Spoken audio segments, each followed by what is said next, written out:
Xullas, qo'limdagi telefon qulflanib qolgan, buni kodini esdan chiqarib qo'ygan.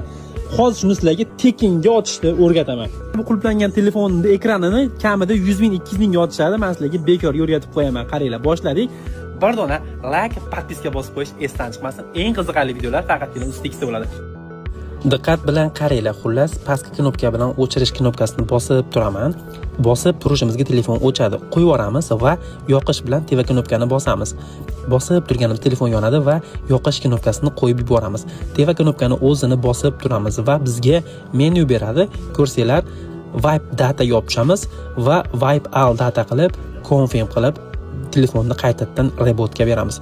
Bu holatda telefon sbros bo'lib, ichidagi barcha ma'lumotlar o'chib ketadi.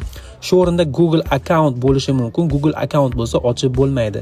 Agar shu video 100 mingta like bo'lsa, Google account bo'lsa ham qanday qilib ochish yo'llarini ko'rsatishim mumkin agar 100 mingta bo'lsa. Shuning uchun like bosib, bu videoni hammaga jo'natib qo'yinglar. Telefon ochilib ishlash ehtimoli juda ko'p. Like bosib qo'yish